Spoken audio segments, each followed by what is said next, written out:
Hercules, 1958. 20 things you never knew.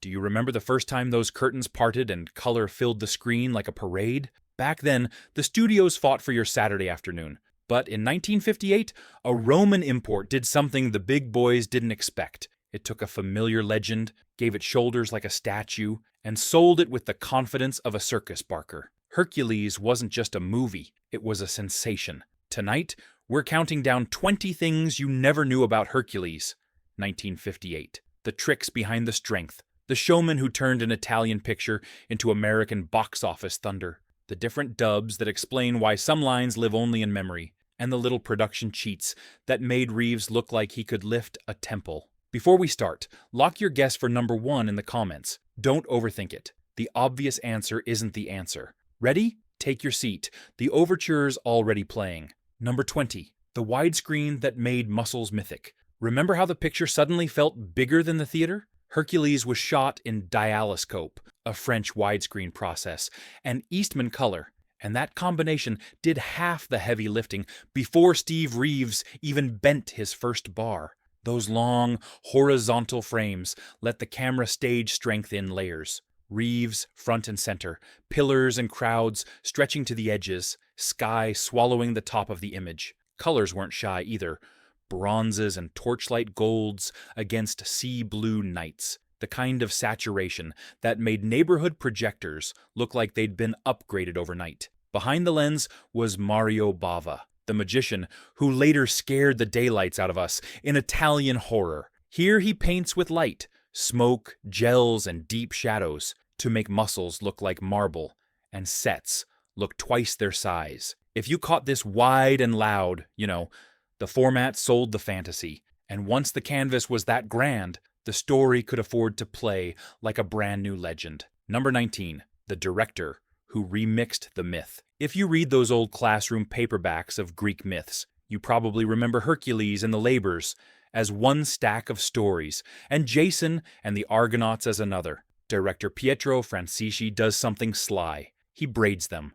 Instead of replaying 12 labors like a checklist, he drops Hercules into Jason's quest as a mentor bodyguard, the seasoned strongman standing at the rail while a younger hero learns the ropes. It's part fairy tale, part swashbuckler. We still get the impossible feats flavor, lions, pillars, and a certain bull later on, but the spine is the golden fleece, which keeps the movie moving like a road picture. Why does it work? Because Francisci treats myth like a living scrapbook, a recognizable face on a new page. For us who first saw this on TV, that blend made the plot easy to follow and the set pieces feel earned. You didn't need a classics degree, you just needed a seat and a soda. And once Hercules became the steady hand on the Argo, every wide shot felt like a postcard from a world we already knew, only brighter. And speaking of worlds we already knew, wait till you see how they built it. Number 18,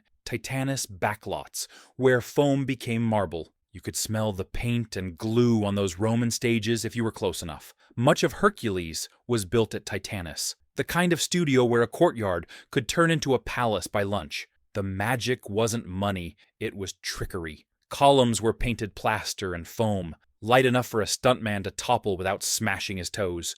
Beams snapped because they were balsa wrapped in stone texture. Heavy doors? A couple of sandbag pulleys off camera gave Reeves that godlike push. For the big vistas, they cheated scale with miniatures and forced perspective. Smaller columns in the background, taller extras near the front, a painted sky stretched on a cyclorama, so the world never quite ended. Mario Bava's fog and sidelight did the rest. Shadows hid seams, highlights carved muscles like sculpture. If you watched on a Sunday afternoon, you didn't see carpentry, you saw myth. And speaking of myth, you can hear "Wait Till the Music Starts to March." Number 17. The music that marches you into myth. Before a single pillar falls, the Enzo Massetti fanfare tells you where you are. Not in a museum, in a story that still breathes. Brass calls out like a town crier. Drums answer with parade confidence. The strings do the courtship. Lush where the romance needs warmth. Quick and busy when oars hit the water. It isn't ancient Greek music, so much as the language of big-screen adventure we grew up with. Bold harmonies, steady tempo, melodies you could hum walking home from the theater. And the mix is practical. Those broad themes carry across cavernous sets and busy crowd scenes without getting muddy on small speakers, which is why, years later, the TV prints still felt grand. Listen for Massetti's little winks, a softer motif when Iole enters, a heavier brass weight when Hercules takes the frame. It's musical framing, like a spotlight you can hear. And speaking of Iole, let's meet the poised counterweight, who made Hercules more than muscle. Number 16, Silva Cosina, the poise that makes the power work. Every strongman picture needs a heartbeat, and here it's Iole, played with calm sparkle by Silva Cosina. Watch how she steadies the frame. Where Reeves gives you bronze and thunder, Cosina gives you eyes that listen. She isn't just the girl, she's the movie's tuning fork. Graceful posture, measured speech, and that half smile that tells you Hercules is more than biceps. When the camera pushes in, she never wrestles it. She welcomes it, and the whole story softens around her. For many of us, catching this on television years later, Cosina was the reason the romance landed. The gowns, the pearls, the quiet worry. She humanizes the myth. And the role did for her what the film did for the genre. It opened doors. She moved from starlet to name above the title in European posters, the kind you'd see in lobby cases, with her profile lit like porcelain. Keep an ear out, too. Depending on which print you saw, her voice might not be hers. A perfect bridge to the way America translated this Italian hit for our theaters. Number 15, the Americanization you could hear and see. If your memory of Hercules doesn't match your buddies, you're not misremembering. America got its own version. Showman distributors brought the film over, retitled the main cards, tightened the pacing with a few trimmed scenes, and sent it through a New York dubbing house so every line landed in clean mid-Atlantic English on U.S. speakers. For theaters, they pushed a brassier music mix and louder effects. For television later on, stations often aired shorter, pan and scan prints that snipped edges off those wide Italian frames. That's why one of you swears a certain exchange existed and another swears it didn't. The dialogue and timing really do shift between versions. Posters promised a wilder, pulpier brawl than the Italian ads. On screen, the US cut obliged with snappier transitions and a little less lingering on travelogue views. For those of us who watched on rabbit-ear TVs, that's the print burned into the brain. And about that English you heard. Whose voice was it, really? Number 14. The voice you heard wasn't exactly Steve. Here's a little secret from the projection booth. In most US prints, the English voice for Hercules wasn't Reeves. The film arrived from Rome and then passed through a New York dubbing studio, where actors with steady, theater-trained delivery recorded every line to match the lip movements. The goal wasn't just translation, it was tone. A calm, confident baritone that sounded like the kind of hero American matinees were used to. If you remember Hercules, speaking with perfect diction and a hint of Broadway polish, that's the studio at work. It's why some of us recall Reeves as soft-spoken, while others swear he had more gravel. Depending on which dub you saw, the personality shifts a shade. And for late-night TV airings, stations sometimes used a different audio track than the one that played in neighborhood palaces. Same chest, same smile, slightly different soul in the voice box. Which leads to the head-scratcher longtime fans argue about to this day. There weren't just different voices, there were different dubs. Number 13. The which version did you see problem. Here's why you and your old movie pal sometimes argue about a line you both clearly remember. There isn't just one English Hercules. After the Italian release, the film was dubbed more than once for export, and then massaged again for US theaters, and later TV. Different sessions meant different actors, different line readings, even different pauses. So a stern warning in one print becomes a gentler aside in another. Music cues shift too. A trumpet sting you swear hit before the cut might arrive after it in your friend's copy. Television complicated it further. Stations often aired shorter, pan and scan versions with snipped transitions and replacement narration to keep the story moving inside a 2-hour slot with commercials. So you might recall a brief exchange on the Argo that your neighbor never heard, because in his print, it simply wasn't there. That's not faulty memory, that's parallel histories of the same movie. But parallel histories don't explain how a modest Italian adventure suddenly filled American marquees from Boston to Bakersfield. For that, you need one audacious showman with a megaphone. Number 12, the showman, who turned an import into a stampede. If you ever worked a box office, or knew someone who did, you remember the name Joseph Levine. He didn't release movies, he barnstormed them. When Hercules crossed the Atlantic, Levine grabbed it like a carnival barker with a brand new attraction. He retitled, redubbed, and then did the thing most studios feared, saturation booking. Instead of tiptoeing through a few prestige houses, he opened it everywhere at once. Downtown palaces, neighborhood twins, second-run spots that suddenly felt first class. And the ballyhoo, full-page newspaper ads that shouted at you over morning coffee. Radio spots wedged between traffic and weather, lobby displays with cardboard pillars, and a life-size Hercules daring you not to flex. He even coached theater managers on stunts, bodybuilding contests, strongman nights, free matinee tickets for kids who showed up in homemade togas. For our crowd back then, it felt like the circus rolled into town, and the main tent was the movie screen. That blitz wasn't theory. It turned into house records and lines around the block, which brings us to one legendary opening week. Number 11. The week the Hippodrome. Learned a new word, sold out. Ask any old Baltimore theater hand about the Hippodrome in the summer of 1959, and they'll grin before they speak. Hercules didn't just open, it landed.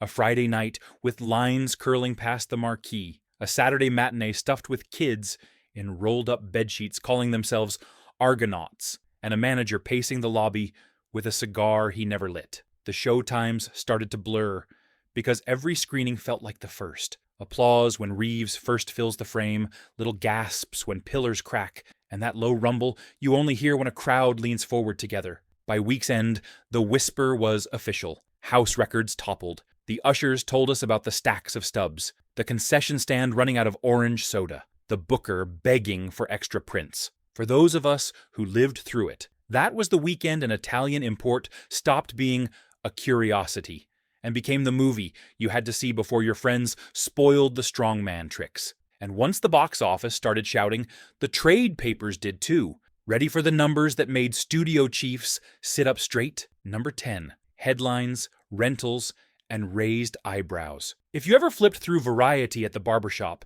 you remember the word that mattered wasn't gross, it was rentals. That's the studio's cutback from theaters. And for a modest import like Hercules, the totals looked downright cheeky. Week after week, the trade columns printed those tight little charts. And there was our muscleman, muscling past respectable pictures that cost 3 times as much. Managers bragged about held overruns, bookers called asking for more prints. Levine crowed and ordered bigger ads. The story sold itself. A dubbed Italian adventure, priced like a programmer, performing like a prestige hit. Cost versus return, that was the magic trick. Old school execs didn't argue with headlines or deposit slips. And when the money talked that loudly, every producer in Rome heard it. And when the money talked that loudly, Rome listened. Number 9. When one hit became a whole stampede. The peplum boom. You remember the phrase sword and sandal. In Europe, they called it peplum. Picture a tunic, sand, sun, and a hero who could tear a gate off its hinges. After Hercules caught fire, Rome turned on the assembly line. Suddenly every myth had a movie. Some were true sequels.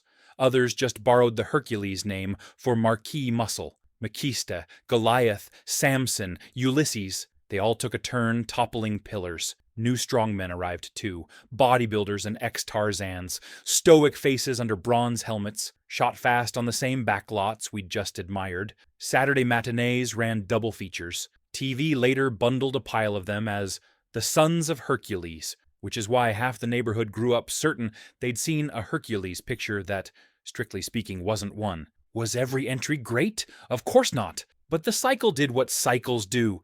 It kept the crews working, made kids feel 10 feet tall, and gave us a little seasonal ritual, sandals in summer, snow, and westerns in winter. And just when you thought the craze had peaked, the ballyhoo spilled off the screen and onto the comic racks. Number 8. The comic book that put Hercules on the spinner rack. Before cable and cassettes, movies kept living at the drugstore. Walk past the soda fountain, hear the bell on the door, and there it is on the spinner rack. Hercules, a bright Dell movie tie-in that let kids take the picture home for a dime. The pages weren't shy. Wide panels of Reeves hoisting gates, sea voyages lettered in bold captions, and faces inked with that clean, confident line you'd later recognize from A Certain Future. Marvel great, a young John Buscema cut his teeth on these jobs. For our crowd, those comics did two things at once. They fixed the movie in memory, poses, costumes, even color schemes, and they recruited the next matinee. A nephew reads the comic at the barbershop. By Saturday, he's tugging his dad toward the box office. Tie-ins like that weren't throwaway merch. They were portable lobby cards. Proof you'd been to the show, and a promise you'd go again. And that cover boy with the bronze shoulders? He was about to step off the page and onto gym walls everywhere. Quick poll. Did you ever own that Dell comic? Or spot it at your barbershop? Tell me which cover you remember. Number 7. Reeves. The body that launched 1,000 gym posters. Before protein powders came in neon tubs, a lot of us first met fitness on a lobby card, and the face was Steve Reeves. He didn't look like a circus strongman. He looked classical. Wide shoulders, tight waist, long lines, everything in proportion. Barbershops had physique magazines with Reeves on the cover, YMCA bulletin boards taped up that famous three-quarter pose, and basement gyms tried to copy his routine with rusty plates and a jump rope. Hercules took a champion and turned him into a template. Not just strength, but posture. Chin lifted, chest open, arms carried like a statue come to life. For young lifters, Reeves proved muscles could be handsome, not just heavy. For the rest of us, he made health look like something you could practice between shifts. A few sets, a walk, stand straighter. The movie sold adventure. The posters sold aspiration. And when a whole country is staring at the same shoulders, you get a wave of boys buying hand grips and dads adding a pull-up bar in the doorway. Of course, posters are easy. Ripping gates off hinges on screen takes trickery. Number 6. How they made impossible look easy. Without CGI, just guts and gimmicks. Here's the part the kids love when we tell it. Those lifts, snaps, and gate rips weren't miracles. They were movie carpentry. Chains shattered because links were scored or cast from softer metal. Iron bars bent on cue because they were hollow or preheated just off camera. Doors burst inward thanks to buried pulleys and crew yanking a hidden rope. The split-second Reeves leaned. A marble slab flew because it was painted foam with fishing line guiding its arc. The sound of weight did the rest. When Hercules hoists something overhead, look for forced perspective. The object is bigger near the lens and lighter than your Sunday roast. And when pillars tumble, multiple tricks meet. Breakaway cores, saw kerfs that give at the push. Dust tossed in by grips so your eyes feel the collapse. The secret sauce was staging. Mario Bava's crosslight carved every vein. An underbeat of drums sold the violence. Then a smart cut landed you on faces gasping, yours among them. We didn't need to know how. We needed to believe. And sometimes belief arrives by ear, not eye, which brings us to a monster roar you've probably heard somewhere else. Number 5. The roar you've heard before. Close your eyes in that golden fleece cavern and just listen. When the Guardian lets loose, the sound doesn't feel homemade, it feels famous. That's because the growl was built from the same stock library family of monster roars you heard in the 1950s. Creature pictures, very much that Godzilla-era texture. Editors slowed it, thickened it, and tucked in a scrape of metal and a low animal bellow, so it lands in your chest like thunder rolling through stone. Remember, this was the age of sound libraries, drawers of shrieks, rumbles, and howls that busy mixers could layer like spices. When the film was dubbed for US release, some effects were swapped, but that cavernous snarl survived in many prints. For those of us who caught Hercules on late-night TV, tiny speakers actually helped. The roar turned grainy and ominous, the kind of noise that sent a shiver down the hall to the kitchen. If you ever thought, "I've heard that before," you had. And where did most of us hear it the most? On those syndicated reruns that kept Hercules flexing long after the first-run crowds went home. Number 4, the second life on television. If you discovered Hercules not under a chandelier, but beside a rabbit ear antenna, you're in good company. Local stations loved it. They threaded the print through Sunday afternoon movie slots, tucked it into late-night creature feature blocks, and wrapped it with bumpers that promised strength, spectacle, next week, more. The picture shrank from widescreen to living room, pan and scan trims, commercial fades right before a pillar fall, a quick announcer whispering, "Don't go away," and yet the spell held. The colors still felt sunny, even on a 19-inch set, and Reeves' silhouette read loud and clear across the linoleum. Stations made a night of it. A bowling alley or appliance store proudly sponsors a chipper host in a sport coat introducing our hero Hercules. Even call in trivia for discount tickets at the neighborhood theater. For a lot of us, that's when the movie became family language. Quotes shouted from the kitchen, nephews flexing during commercials, granddad telling us how the crowd roared back in 1959. If you watched on a 19-inch with rabbit ears, say what channel and city, you'll make someone's day in the comments. And then, years later, a new kind of TV audience found it and talked over it on purpose. Number 3, when Hercules got riffed and immortalized on TV. Decades after the roadshow ballyhoo quieted down, Hercules strolled back into living rooms wearing a new toga. Comedy. A certain wisecracking movie club show in the 90s, you know the one with the silhouettes, put Reeves' epic on the rails and talked through it on purpose. And here's the twist our younger friends miss. The jokes didn't shrink the movie. They sealed it in amber. The widescreen poses, the oar-pulling montages, the operatic declarations. Suddenly, they were part of a national in-joke we could share. You watched for the boulder lifts. You stayed for the punchlines. And by the end, you remembered why the original worked. It commits. No wink, no smirk. Just earnest myth painted big. For those of us who first saw it straight and later saw it ribbed, both memories coexist. One is the thrill of spectacle. The other is the warmth of recognition. Either way, the image of Reeves, chin high, shoulders squared, survives every wisecrack. And speaking of images, let's talk about the posters that promised a wilder world than any textbook myth. Number 2, the posters promised thunder. The movie gave heart. Step back into that lobby with me. The one-sheets were painted like parade floats. Bellowing monsters, shattered columns, Reeves mid-lift, with every muscle lit like sunrise. Radio spots boomed between baseball scores. Trailers hammered the big moments. The gate rip, the ship launch, a flash of romance. Timpani rolling like a storm. That was the mythic promise. Danger every 10 seconds. A hero who solves problems by throwing them.